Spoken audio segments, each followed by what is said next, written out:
Look,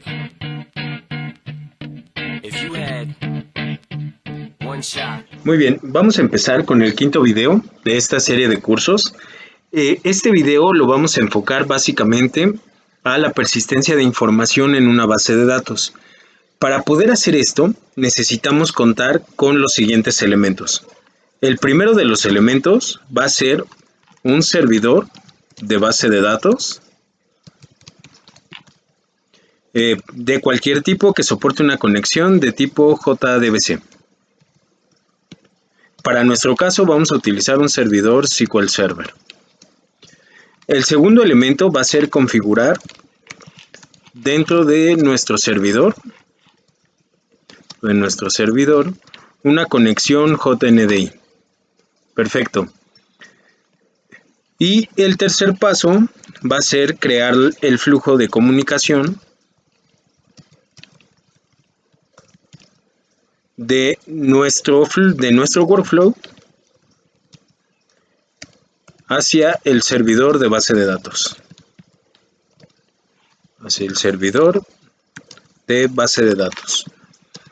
Estoy escribiendo los pasos debido a que necesitamos definir cada uno de estos para poder hacer nuestra conexión. Para esto lo primero que vamos a hacer es irnos a la consola de nuestro servidor, donde previamente yo ya tengo configurado un JNDI. Voy a salirme de esta parte para que las sesiones no se corrompan. Y dentro de la parte de recursos, en JDBC, vamos a irnos a la sección de Data Source. Vamos a volver a entrar.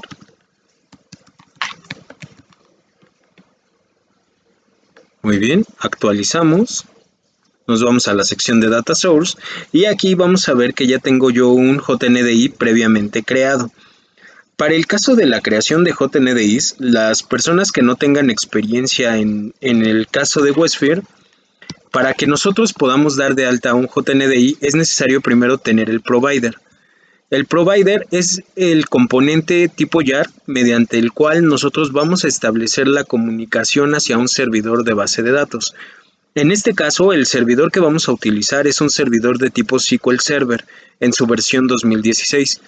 Es debido a eso que nosotros necesitamos la versión 4 o 42 de la conexión ODBC para podernos conectar hacia el SQL Server.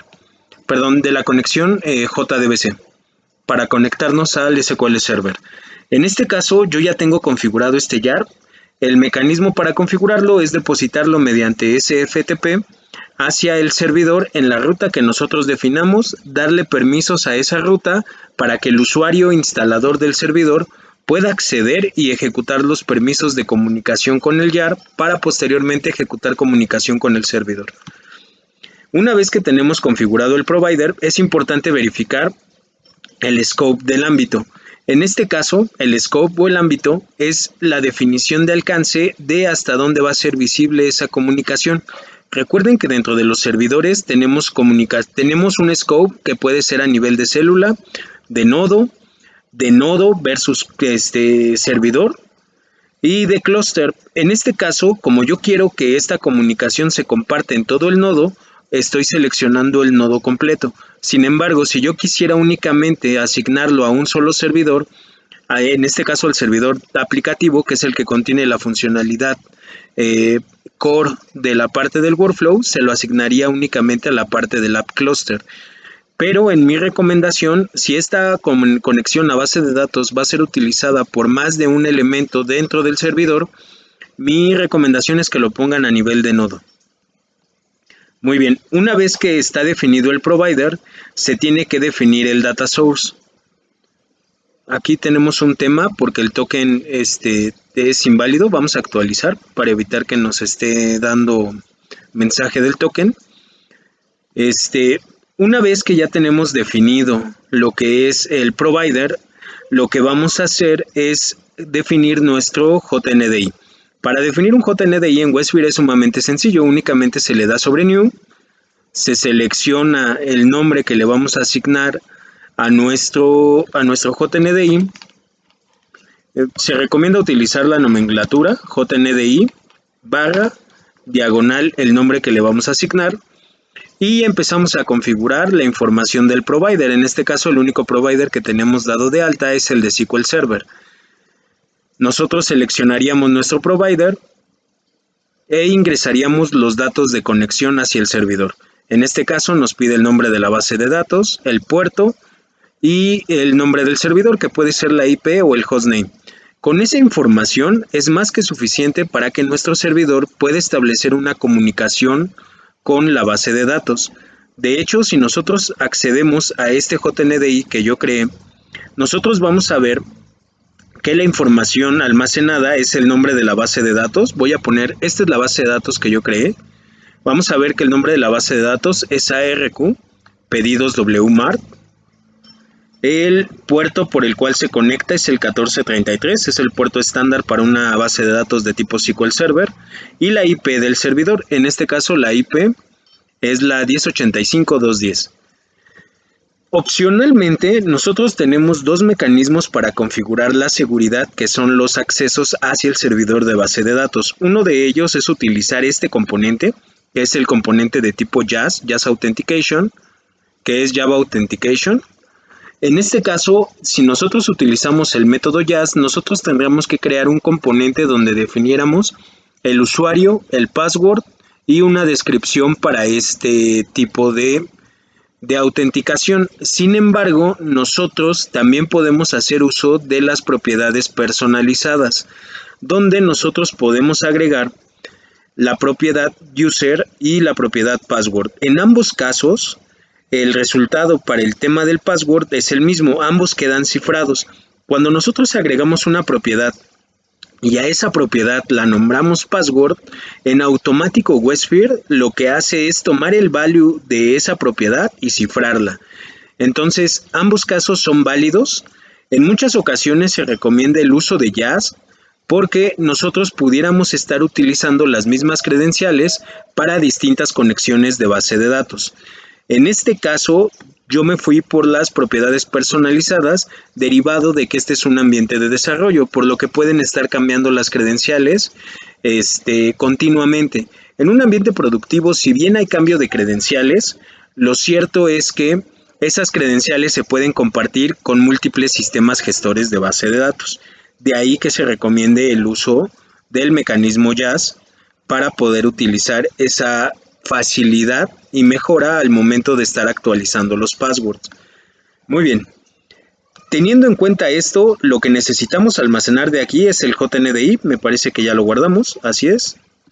Y básicamente la información del servidor de base de datos.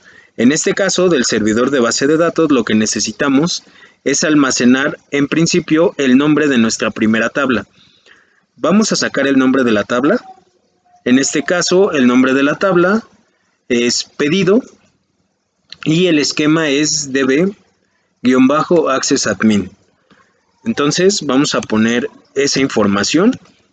Nosotros deberíamos de tener un mapeo de todas las tablas y el esquema al que pertenecen, porque los vamos a utilizar para grabar la información en ellas. El segundo punto que debemos de considerar es la sentencia que vamos a ejecutar y que previamente nosotros debemos haber probado a nivel del gestor de base de datos.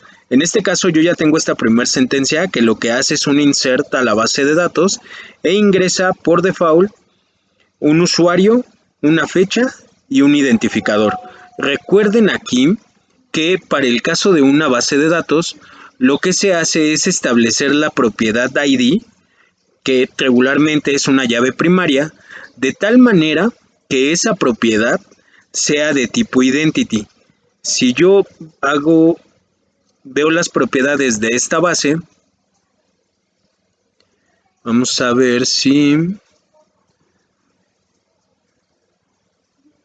en la sección de permisos podemos observar que la definición es de un campo identity. Bueno, en este caso, aquí está. En este caso, podemos observar que el pedido ID es de tipo primary key, entero, no es nulo, y además al momento de que lo definí, lo establecí como identity, lo que indica que sin que yo le tenga que mandar el valor, este va a ser incrementable en una unidad. lo que me va a permitir tener un control de los registros que están en nuestra base de datos. Muy bien, hasta este punto todo es conocimiento general que se debería de tener de cualquier desarrollador. Vamos a pasar ahora a nuestra herramienta de BPM. Lo primero que voy a hacer es testear la conexión, ver que la comunicación es correcta. Aquí me dice que se ha podido conectar bien. Con eso lo que haré será cerrar la sesión de mi navegador de tal manera que esta sesión no me tenga que afectar en nada la sesión que yo tengo en mi Process Center.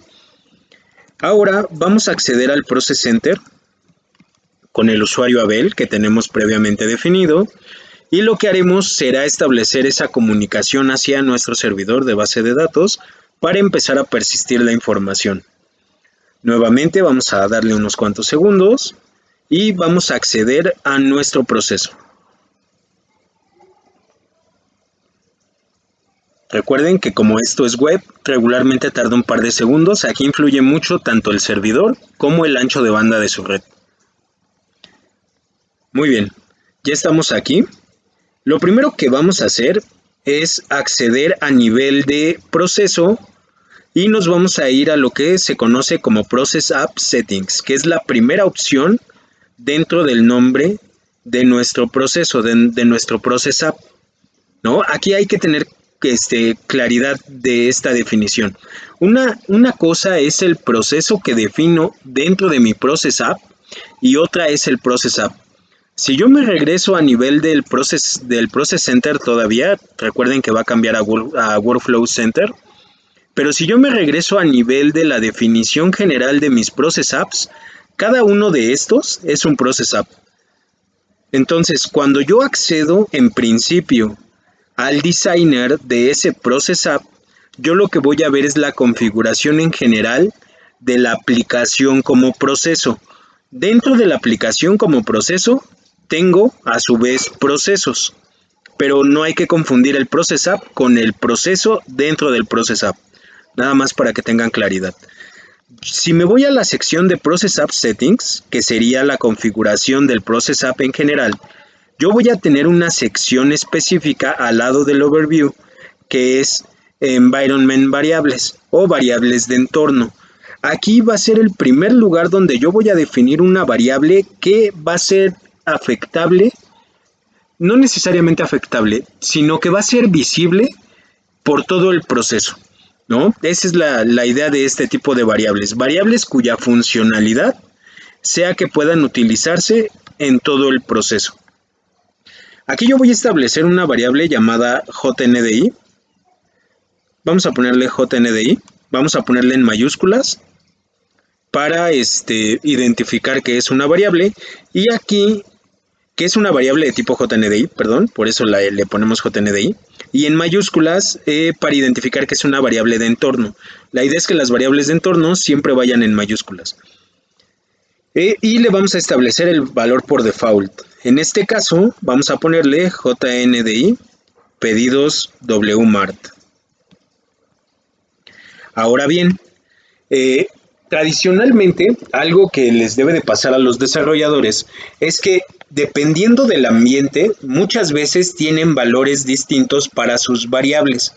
En este caso, una de las funcionalidades de las variables de entorno es permitirnos darles valores diferentes dependiendo del ambiente en el cual se encuentra instalada nuestra aplicación. Nuestra aplicación va a ser capaz de detectar si está en un ambiente de desarrollo, de testing, de stage o de producción y dependiendo de ese ambiente tomar el valor que le hayamos definido. Esto es muy útil ya que estas aplicaciones se permiten pasar mediante los mecanismos de transporte de IBM. Ahorita todavía no hemos configurado un servidor, un Workflow Server específico para la parte de test o para la parte de producción. Sin embargo, más adelante lo vamos a hacer y vamos a ver cómo esto nos ayuda mucho para poder hacer esos transportes sin tener que estar modificando el código. En el caso del JNDI, como no va a cambiar sin importar el ambiente, podemos dejar o un valor por default o darles el mismo valor sin importar el ambiente en el que esté. En este caso, ahorita les puse el mismo valor, sin embargo, sería el mismo ejemplo si solamente dejar el valor por default. Perfecto. Una vez que tenemos definido nuestro JNDI, que es lo único que necesitamos para establecer la conexión, nos vamos a ir a nuestro proceso. Dentro de nuestro proceso, en la parte de solicitud pedido, es donde nosotros vamos a hacer la inserción una vez que el usuario envía la solicitud para que ésta se guarde en la base de datos. ¿Cómo hacemos esto? Una manera de hacerlo sería agregar los componentes dentro de este Client Human Service y desde aquí intentar hacer la conexión. Sin embargo, esto no va a funcionar. ¿Por qué? Nosotros a este nivel estamos dentro de lo que se conoce como la vista. Por eso es que aquí hay un couch. Esto lo que hace es generarnos una interfaz gráfica del lado del usuario. Si nosotros quisiéramos establecer una conexión de base de datos desde este punto, tendríamos un error, ya que estaríamos intentando llegar desde la vista hacia un servidor de base de datos. Por lo que esto no solo no es buena práctica, si lo permitiera la herramienta, sin embargo, para fortuna de nosotros, la herramienta no nos lo permite. Si yo quisiera desde aquí establecer una conexión hacia la base de datos, me mandaría tradicionalmente por lo que se dice, como se dice por las cocas, ¿no? O sea, no me permitiría el acceso. Para nosotros poder establecer ese acceso a nivel de base de datos, lo que tenemos que hacer es crear un nuevo componente. Ese componente se va a llamar un componente de tipo Service Flow o servicio de flujo. En este caso, vamos a crear este nuevo servicio para poder hacer esta conexión a la base de datos. Opcionalmente, y dependiendo de la arquitectura que esté diseñada para el proceso, podemos utilizar un web service o un external service. Sin embargo, para este caso en particular, vamos a utilizar un service flow. Más adelante iremos utilizando los demás componentes. Muy bien. A este service flow yo le voy a poner un nombre. De entrada, acuérdense de la anotación, SF de service flow. Y le voy a poner un nombre que identifique lo que va a hacer, que es inserta pedido. Y lo vamos a guardar. Observemos que nos ha creado este service flow con el nombre inserta pedido. Muy bien. Ahora sí, dentro de este service flow, lo que voy a hacer es crear los componentes necesarios para poder hacer la inserción de datos dentro de nuestra base de datos.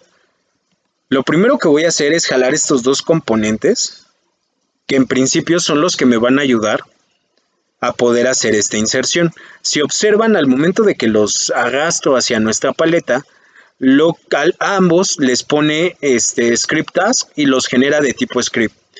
El primero está bien que lo tengamos como un script, sin embargo, vamos a asignarle un valor que se llame inicializar parámetros.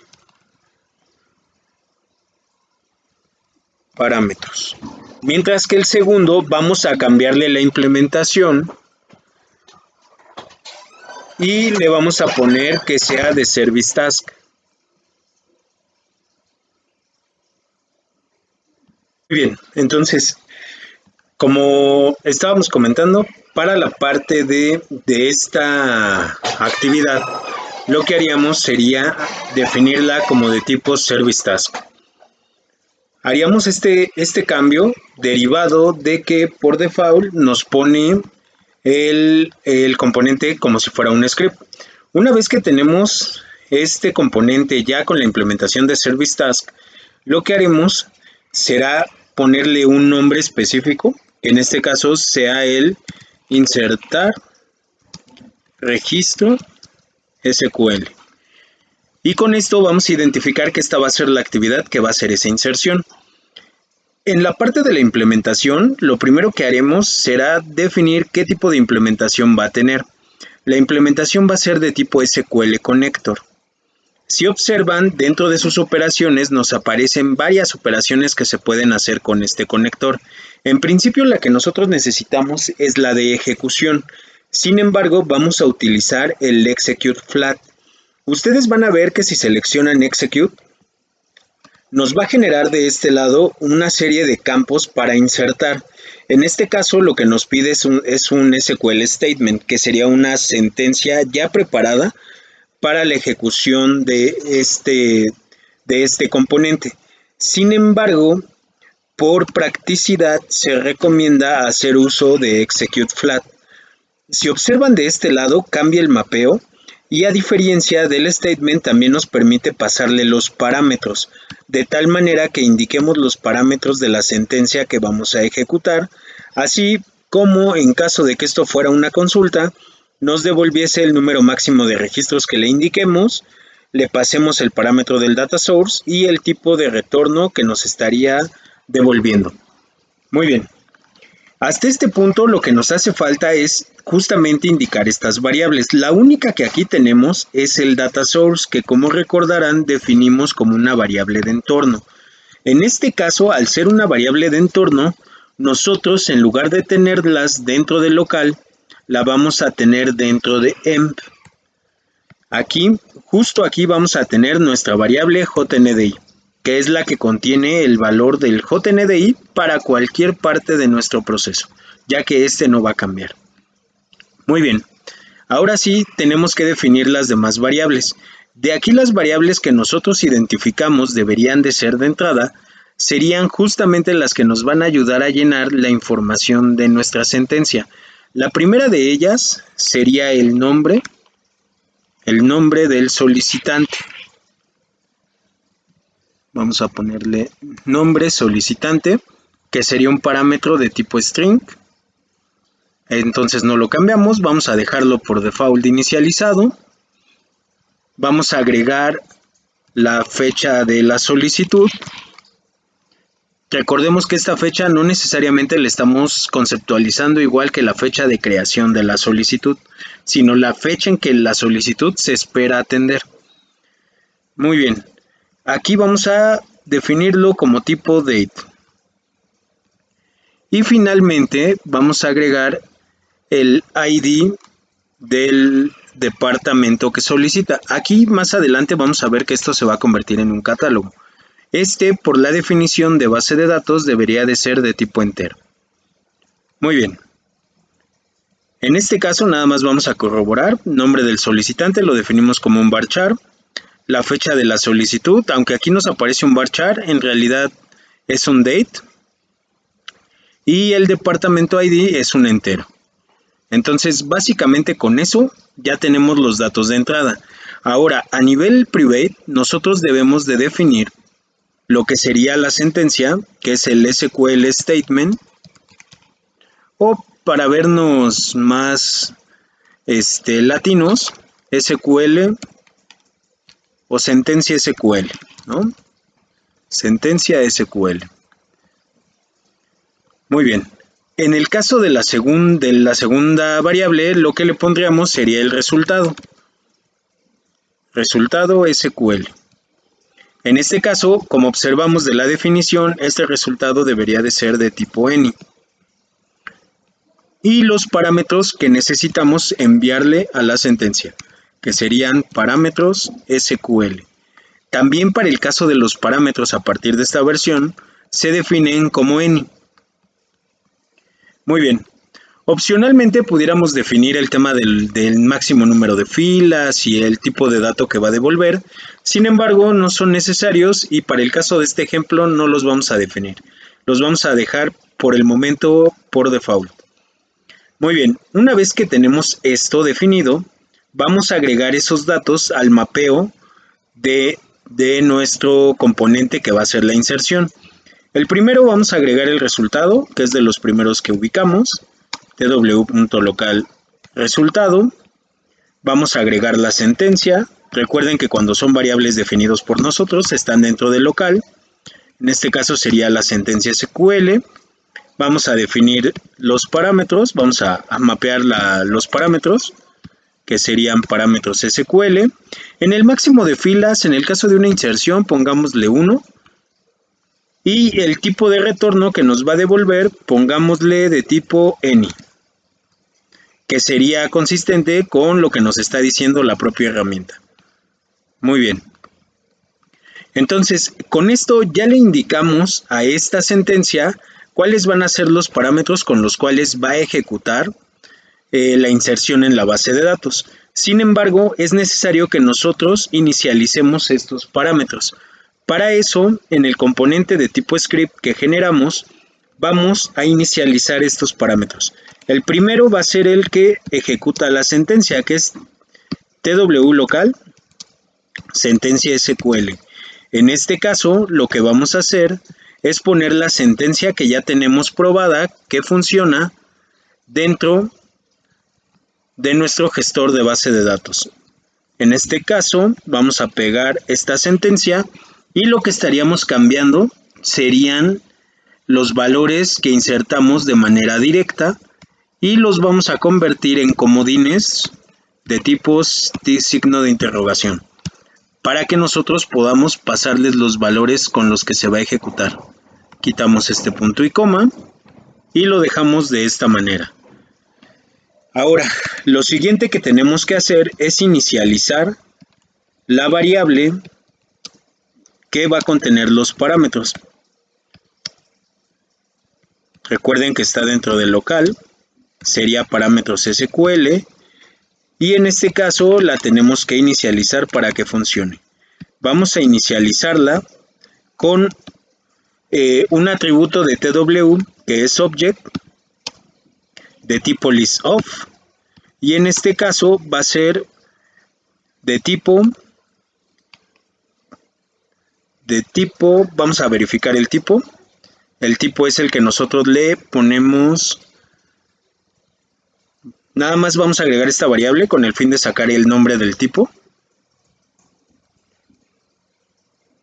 Cuando aquí no nos aparece, nosotros podemos seleccionar esta vista, la que dice Show All o mostrar todos. Y el que necesitamos es SQL Parameter. Vamos a eliminar esta variable, únicamente la utilizamos para sacar ese nombre. Nos vamos al diagrama, al script, y estaríamos indicándole que es de tipo SQL Parameter, con el fin de que cree una lista sobre esa variable que sea de tipo SQL Parameter. Muy bien, una vez que hemos definido esto, el siguiente paso será crear un objeto para ir llenando cada uno de los parámetros de nuestra solución. Para eso lo que vamos a hacer es crear una variable de tipo JavaScript llamada parámetro que inicialice un objeto de tipo object que sea un SQL Parameter. Aquí está. De hecho, nos hubiera salido más sencillo copiarlo de aquí que crear una variable. Sin embargo, como se vayan acostumbrando ustedes a la herramienta, van a poder observar que mucha de la información la van a ir sacando de diferentes lugares. Muy bien, ahora dentro de parámetro lo que necesitamos es extraer información para poder llenar esta variable. La primera información que necesitamos es la información del valor. ¿Cuál va a ser el valor que le vamos a pasar a esta variable? Para eso vamos a asignarle una propiedad de tipo value, donde estaríamos agregando el valor de entrada que llegó con el nombre del solicitante. Posteriormente estaríamos agregando dentro del primer parámetro el tipo, indicando de qué tipo va a ser. En este caso es de tipo varchar. Y finalmente estaríamos indicando dentro del parámetro el modo. En este caso sería de tipo int. Muy bien. Con esto nosotros ya somos capaces de empezar a insertar los valores.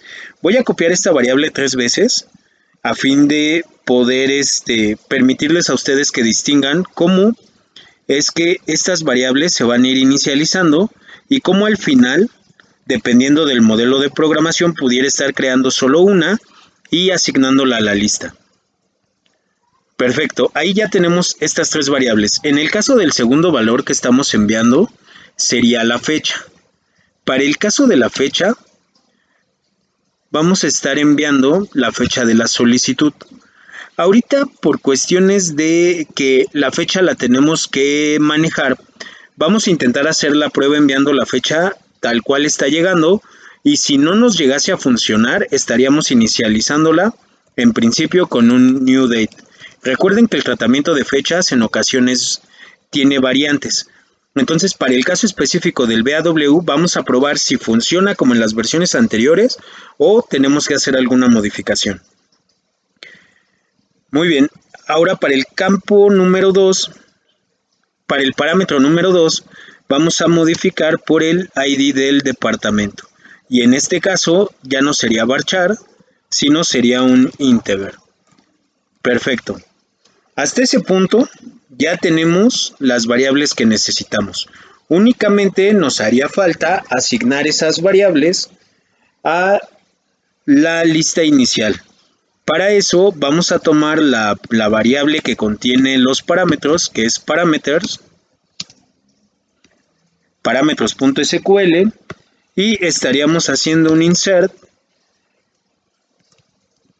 into list.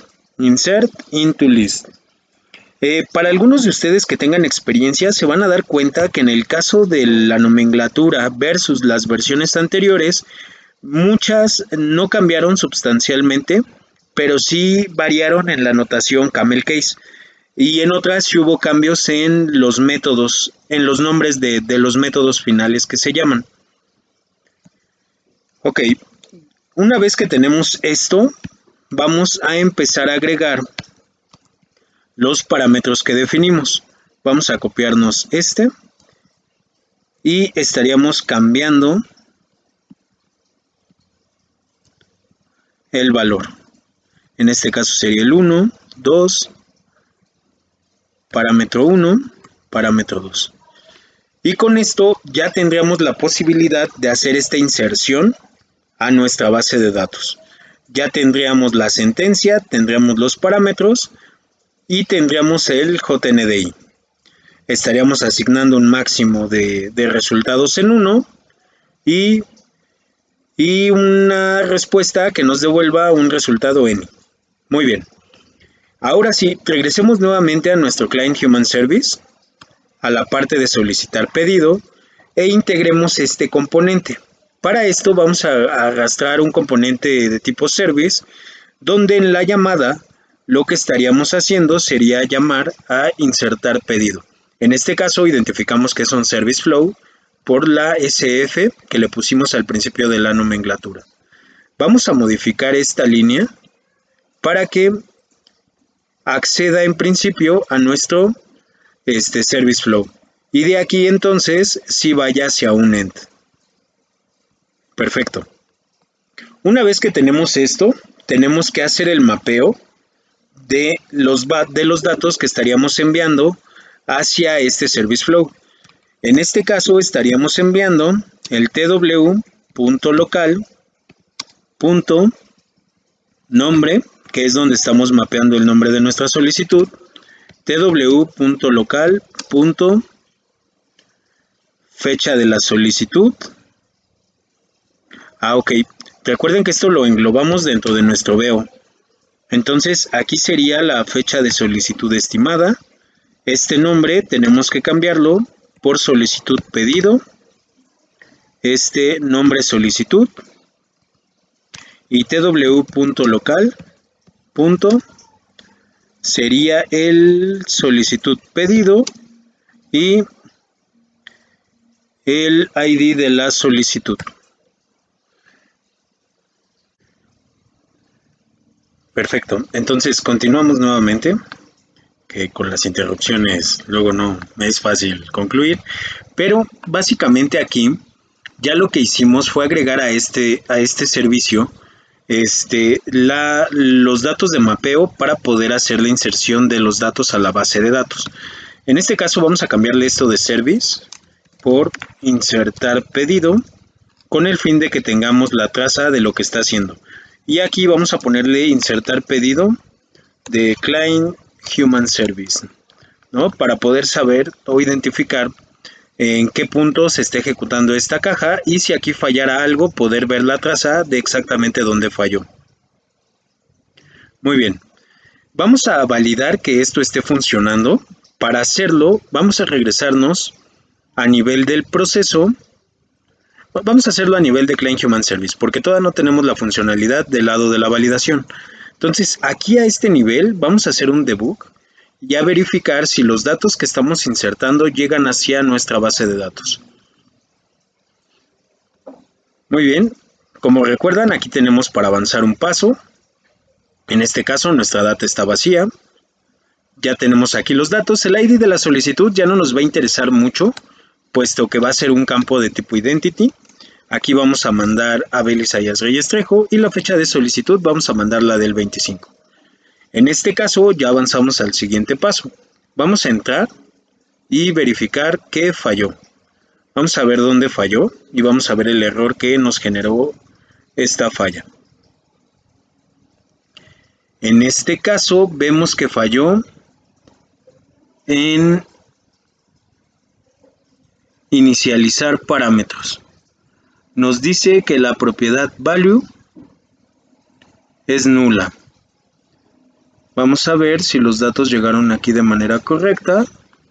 Y en este caso, lo que hubo falla fue... Ok, observen aquí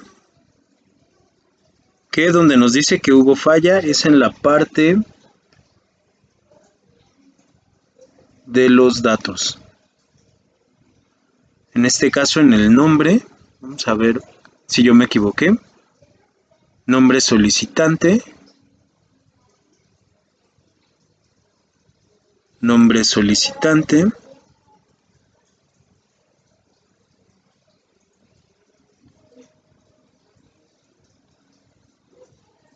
Aquí me dice que nombre solicitante viene vacío. Sin embargo, sí observo que le inicialicé valores. Vamos a verificar si en el mapeo tengo el nombre del solicitante en el campo de entrada.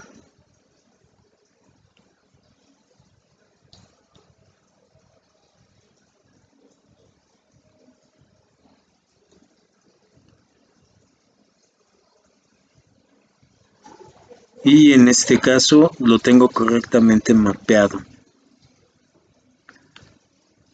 Vamos a ver por qué no pasó el parámetro.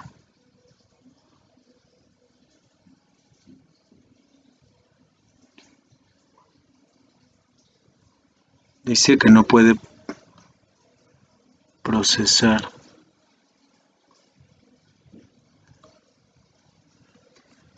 Vamos a analizar un poco, unos segundos, el por qué no puede hacer ese procesamiento.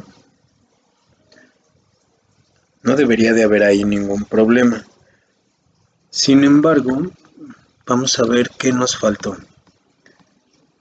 Ok, si observan aquí, al momento de inicializar la variable, no agregamos que la misma llegara con el modificador new para que reserve espacio en memoria para esas variables. Por lo que seguramente esta variable se está inicializando null y los valores que yo estoy asignando no se los puedo asignar a una variable nula.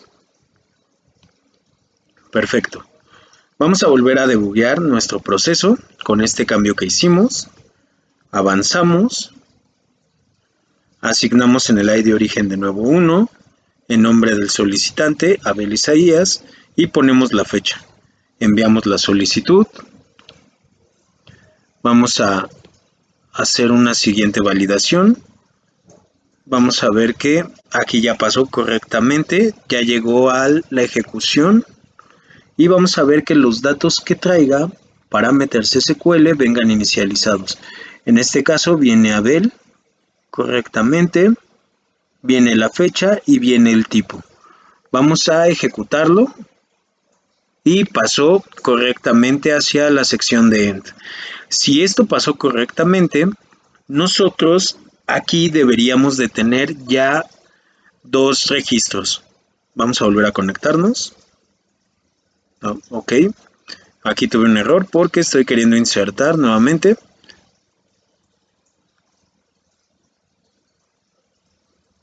Me dice que esta estructura no existe. Déjenme volver a ejecutar.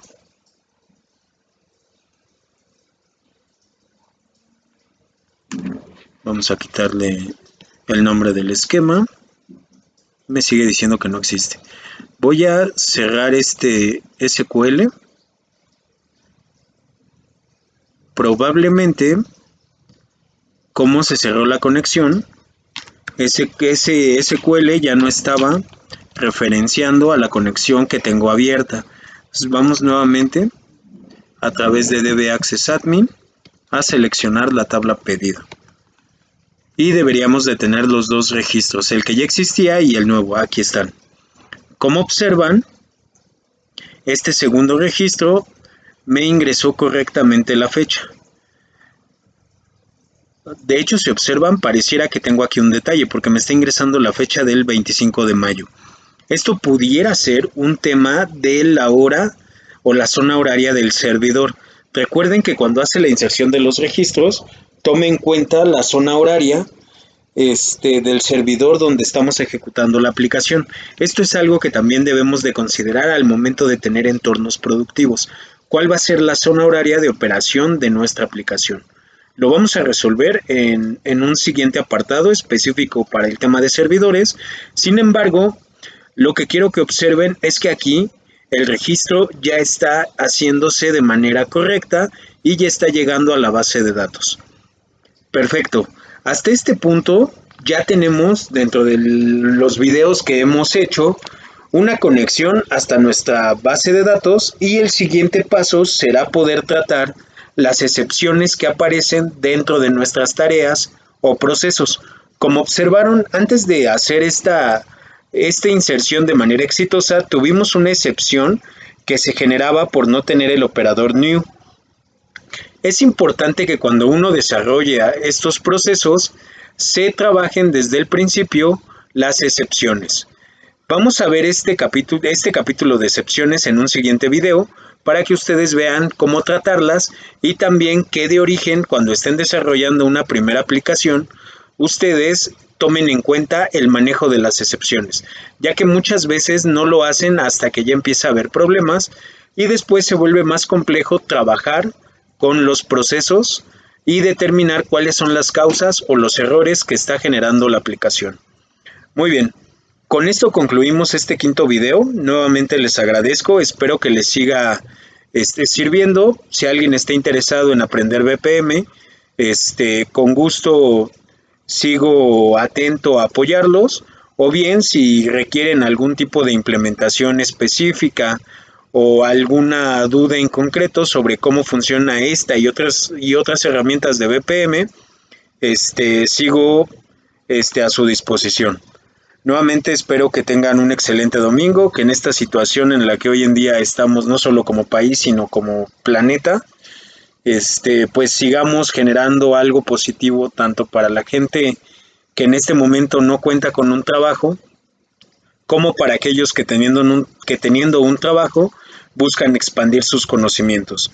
Algo que me gustaría compartirles es que el uso del BPM es algo muy interesante y utilizado por empresas tanto en México como en otros países, por lo que aprender BPM les puede abrir la posibilidad de nuevas ofertas laborales a personas que hoy en día no tengan algún trabajo.